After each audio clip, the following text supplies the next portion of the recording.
This is Ken Pyle with VOD TV. We're with Shirley Bloomfield of NTCA, the Rural Broadband Association. Shirley, you were just on a panel, and it's gone now, but they're cleaning up, so we'll hear some background noise. But one of the themes of the panel, just a common thing that came up, is the whole idea of regulatory uncertainty. Right, and one of the things that I think this industry is facing, broadband providers are facing right now, is regulatory uncertainty, and whether or not they've got enough rules of the road on the regulatory front that actually allows them to feel comfortable investing in their networks, putting money into the ground, building out their plant further, moving forward with different investment opportunities. I think that until there is some sense of what their future revenue streams will look like and what kind of cost recovery mechanisms will be in place, frankly, carriers are pretty tentative right now. Well, and it's interesting, you mentioned the rules and the regulatory regime. Yesterday we heard about a waiver for cable card, and I'm thinking, my gosh, these rules were made 15, 18, 20 years ago, and we're still talking about that, and yet you have these little set tops on a stick that totally bypass the need for any of those rules. It's amazing. You know, one of the things is the technology is completely overlapping where we are on the regulatory front. You know, I think the perfect example of that is you go back to the '96 Telecommunications Act, the last really big, significant act guiding the industry. You know, it referenced internet 3 times, I think. So I think, again, it's very difficult for policymakers to keep up with what the industry is actually doing.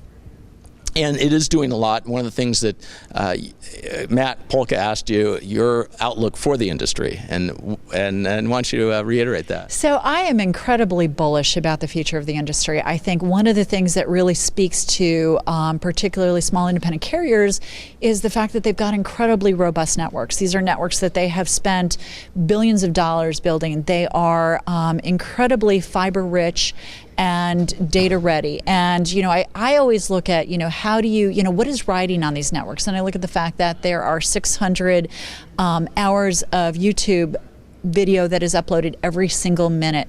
There are 83,000 wireless applications that are downloaded every single minute. All of these transactions, all of this traffic is riding on these networks. So I think those networks are very data rich. I think they have to, continue to look for ways to be able to monetize, to continue to build them out. But I think that is an infrastructure that is so incredibly valuable, which is one of the reasons I think this industry has a very bright future. And I think one of the things some of the other panelists had talked about was the fact that independent carriers, small carriers tend to be very consumer-centric, very focused. You serve your neighbors, you serve your friends. You're going to be providing those up-to-date services, because if you don't, you're going to hear about it in the grocery store. So I think that relationship is also going to mean a great deal for their future. Well, I want to talk about the relationship in a moment and the importance of that, but first back to your comment about the infrastructure and the importance of this broadband infrastructure, the wired infrastructure, to make the wireless work. Right. I feel so passionately about that. It's one of those biggest misconceptions, I would say, on the policy front is the lack of understanding that wireless needs wires. You cannot do a wireless service without a wired infrastructure. And, I think there's this sense that there's pixie dust that actually carries the signal from cell phone to cell phone, and that's how that gets transmitted. When in reality, all of the wireless services really do run ultimately under a wired network. And frankly, you want to have it a pretty fiber-rich network. Otherwise, all of the cool things that we do, streaming on the go, all of the different downloads, you simply cannot do.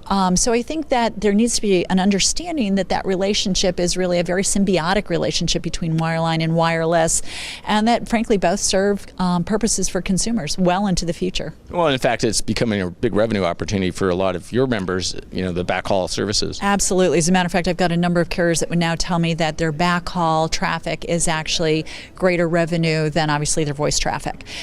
So I think it's really important, and the ability to interconnect and create and carry some of that traffic, middle mile traffic that they're carrying, working with institutions, all of those, high volume opportunities are things that I think that the independent telcos need to be looking for. Well, it's funny, I remember the last time we spoke, you said something about having a wireless network needs wired, and printed on your forehead. And it seems like in some sense we're telling the same story, but that was another theme of this panel, was telling the story is important. It's so critical. There continues to be such a misunderstanding of what what folks are doing. I even was in the expo hall here at this meeting yesterday, and I had somebody from one of the vendors say, something about the rural areas and how there's so much work to be done to get broadband into those rural areas. Well, there is, if you're in a rural area that's served by a large carrier, because frankly, if you're a large former Bell company, you're worried about your competitive markets. You're worried about Chicago. You're worried about Denver, where you've got 5 or 6 competitors. You're putting your money and your emphasis there.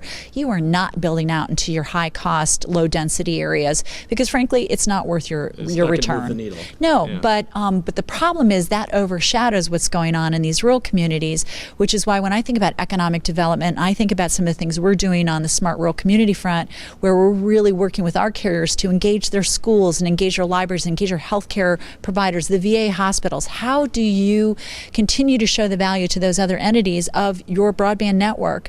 Are, I think, the steps into the future that will help, e-government in rural America, all of these different services that can ride on these broadband networks and bring the whole community to the table on it. And that's ultimately it's about community, and actually coming up on VOD TV, we're going to have one of the broadband providers that's doing some really creative things in terms of bringing technology, arts, math, science all together into a new program. So you can stay tuned for that. And Shirley, I appreciate your time. Ken, always a Thanks. pleasure. Take care. You too.